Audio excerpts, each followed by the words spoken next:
Finally ছাত্ৰীসকলৰ কাৰণে আহিল এটা খুবেই ভাল খবৰ। আজি প্ৰেমজি স্কলাৰশ্বিপ আহি গ'ল 2026-2027 বৰ্ষৰ। প্ৰতি বছৰে পাবা 30,000 টকা। নিযুত মইনা আঁচনি, Ishan Uday scholarship, SC scholarship, ST scholarship, OBC scholarship বা অন্যান্য স্কলাৰশ্বিপৰ কাৰণে যদি তোমালোকে আবেদন কৰিছা, তাৰ পিছত তোমালোকে এই স্কলাৰশ্বিপৰ কাৰণে আবেদন কৰিব পাৰিবা। যিসমূহ ছাত্ৰীয়ে এইবাৰ UGত এডমিশ্যন লৈছে বা ডিপ্ল'মাত এডমিশ্যন লৈছে, সিহঁতে এই স্কলাৰশ্বিপৰ কাৰণে আবেদন কৰিব পাৰে। এই স্কলাৰশ্বিপত তোমালোকে প্ৰতি বছৰে 30,000 টকা পাবা। না ইয়াত তোমাৰ কোনো কাষ্ট চাব, না তোমাৰ ৰিলিজিয়ন চাব, না তোমাৰ ইনকাম চাব, না ইয়াত কোনো মেৰিট লিষ্টৰ কথা আছে। তোমালোকে এপ্লাই কৰা আৰু তোমালোকে প্ৰতি বছৰে 30,000 টকা পাবা। আবেদন প্ৰক্ৰিয়াও ইমান কমপ্লেক্স নহয় বা ইমান জটিল নহয়। তোমালোকে ধুনীয়াকৈ আবেদন কৰিব পাৰিবা। মই তোমালোকৰ কাৰণে ভিডিঅ' লৈ আনিম। এই চেনেলতে তোমালোকে কেনেকৈ নিজৰ মোবাইলৰ পৰাই আবেদন কৰিব পাৰিবা সেইটো তোমালোকক দেখুৱাই দিম। তাৰ কাৰণে এই চেনেলটো ছাবস্ক্ৰাইব কৰি থোৱা এতিয়াই, কাৰণ যেতিয়াই মই ভিডিঅ' দিওঁ যেন তোমালোকে মোৰ ইউটিউব চেনেলত পাই যোৱা আৰু ভুল নোহোৱাকৈ ষ্টেপ বাই ষ্টেপ তোমালোকে কেনেকৈ আবেদন কৰিবা সেইটো জানি ল'ব পাৰিবা। তোমালোকৰ লেপটপ বা মোবাইল থকাটো বাধ্যতামূলক নহয়। তোমালোকে নিজৰ মোবাইলৰ পৰাই আবেদন কৰিব পাৰিবা। ডকুমেণ্টছো ইমান বিশেষ নালাগে। যিবোৰ তোমালোকৰ একেবাৰে বেছিক ডকুমেণ্টছ সেইকেইটাই দৰকাৰ হয়। তো তাৰ বিষয়েও আলোচনা কৰিম। যদি তোমালোক UG ফাৰ্ষ্ট ইয়াৰ বা ডিপ্ল'মা ফাৰ্ষ্ট ইয়াৰত এইবাৰ এডমিশ্যন লৈছা, তোমালোকে নতুনকৈ আবেদন কৰিব পাৰিবা আৰু যিসমূহে যোৱা বছৰ কৰিছে সিহঁতে ৰিনিউৱেল কৰিব পাৰিব। এই ভিডিঅ'ত মাথো স্কলাৰশ্বিপটোৰ বিষয়ে কৈছোঁ, যোগ্যতাৰ বিষয়ে কৈছোঁ আৰু কি ডকুমেণ্টছ লাগিব, লগতে তোমালোকৰ আবেদন প্ৰক্ৰিয়াটো কেনেকুৱা হ'ব সেইটো তোমালোকক কৈছোঁ। তোমালোকক অলৰেডি ক'লোৱে যে তোমালোকে প্ৰতি বছৰে 30,000 টকা পাবা আৰু এই স্কিমটো অকল ছাত্ৰীসকলৰ কাৰণে। তোমালোকৰ যি ডিউৰেশ্যন সেইটো তোমালোকে যদি প্ৰথম ডিগ্ৰী কৰিবা, কিছুমানে 2-3টা ডিগ্ৰী কৰে UG ডিগ্ৰী, তো তেনেকুৱা যদি সিহঁতে ছেকেণ্ড টাইমৰ কাৰণে কৰি আছে তেনে ক্ষেত্ৰত কিন্তু নহ'ব। সিহঁতৰ প্ৰথম যিটো UG ডিগ্ৰী হওক বা ডিপ্ল'মা হওক সেইটোত সিহঁতে আবেদন কৰিব পাৰিব। আৰু তোমালোকৰ যি কোৰ্চ ডিউৰেশ্যন সেইটো 2 বছৰৰ পৰা 5 বছৰৰ ভিতৰত হ'ব লাগিব।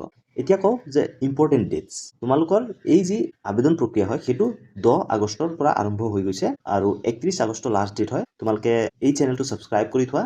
মই তোমালোকৰ কাৰণে ভিডিঅ' লৈ আনিম আৰু কেনেকৈ তোমালোকে আবেদন কৰিবা এই স্কলাৰশ্বিপৰ কাৰণে তোমালোকক ডিটেইলছত দেখুৱাই দিম। ভিডিঅ'টো চাই তোমালোকে ধুনীয়াকৈ আবেদন কৰিব পাৰিবা নিজৰ মোবাইলৰ পৰাই। ইয়াত যদি অকণমান ভুল কৰা তেনে ক্ষেত্ৰত কিন্তু তোমালোকে নোপোৱা। আৰু লগতে এইটো কথা কৈ দিওঁ যে এই স্কলাৰশ্বিপটো সকলো ছাত্ৰীয়ে আবেদন কৰিব পাৰিব। যদি তোমালোক ঈশান উদয় বা নিযুত মইনা বা SC, ST, OBC যি স্কলাৰশ্বিপে নোলোৱা কিয় তোমালোকে এই স্কিমৰ কাৰণে আবেদন কৰিব পাৰিবা। মাথো তোমালোকে যদি উইপ্ৰ স্কলাৰশ্বিপৰ কাৰণে আবেদন কৰিছা তেনে ক্ষেত্ৰত কিন্তু তোমালোকে নোপোৱা। আৰু উইপ্ৰ স্কলাৰশ্বিপ বহুত কম ছাত্ৰীয়ে কৰে, হয়তো তোমালোকে নাজানাই। সেই উইপ্ৰ স্কলাৰশ্বিপৰ কাৰণে যদি তোমালোকে আবেদন কৰিছা তেনে ক্ষেত্ৰত এই স্কলাৰশ্বিপটো নোপোৱা। আৰু যদি নাই কৰা তোমালোকে এই স্কলাৰশ্বিপৰ কাৰণে আবেদন কৰিব পাৰিবা।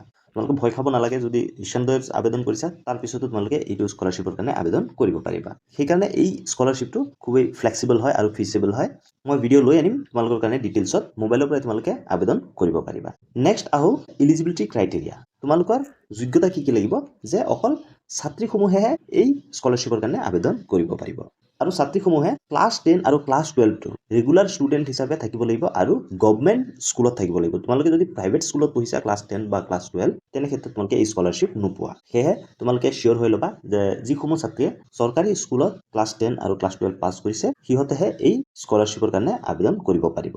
আৰু তোমালোকৰ যি স্কুলিং হয়, অৰ্থাৎ তোমালোকে য'ত স্কুল কৰিছা, বহুত এনেকুৱা ছাত্ৰী আছে যিসমূহে বাহিৰত পঢ়ি আহিছে। তো তোমালোকে এই যোগ্য ষ্টেটসমূহত যদি তোমালোকে পঢ়িছা বা স্কুলিং কৰিছা তেনে ক্ষেত্ৰত তোমালোকে এই স্কলাৰশ্বিপটো পাবা।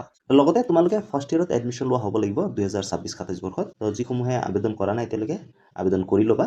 তোমালোকে যি ডিগ্ৰী কৰিবা সেইটো প্ৰথম UG ডিগ্ৰী হ'ব লাগিব বা ডিপ্ল'মা হ'ব লাগিব। তোমালোকে যদি ছেকেণ্ড টাইম কৰি আছা তেনে ক্ষেত্ৰত কিন্তু তোমালোকে এই স্কলাৰশ্বিপ নোপোৱা। মই আগতো কৈছোঁ এই ডিগ্ৰীটো তোমাৰ প্ৰথম ডিগ্ৰী হ'ব লাগিব, UG ডিগ্ৰী বা ডিপ্ল'মা।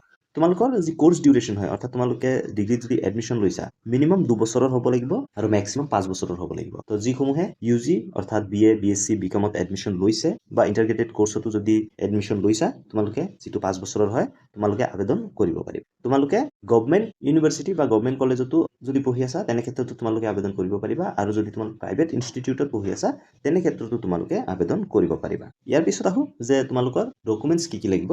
বেছিক ডকুমেণ্টছ লাগে, তোমাৰ ইমান বিশেষ বিশেষ ডকুমেণ্টছৰ দৰকাৰ নহয়, য'ত তোমালোকৰ কোনো ইনকাম চাৰ্টিফিকেট দিব লগা নহয় বা তোমালোকৰ তেনেকুৱা কোনো PRC দিব লগা নহয়। তো খুব বেছিক ডকুমেণ্টছ কেইটামান লাগে। তোমালোকৰ পাছপোৰ্ট সাইজ ফটো লাগিব, আধাৰ কাৰ্ড লাগিব, বেংক পাছবুক লাগিব বা তোমাৰ ৰিচেণ্ট বেংক ষ্টেটমেণ্ট লাগিব, ক্লাছ 10ৰ মাৰ্কশ্বিট লাগিব, ক্লাছ 12ৰ মাৰ্কশ্বিট লাগিব আৰু তোমালোকে যোনখন কলেজত এডমিশ্যন লৈছা সেই কলেজৰ এডমিশ্যন প্ৰুফ লাগিব। তো এইকেইটাই ডকুমেণ্টছ হয়। অনলাইনত ধুনীয়াকৈ তোমালোকে আবেদন কৰিব পাৰিবা।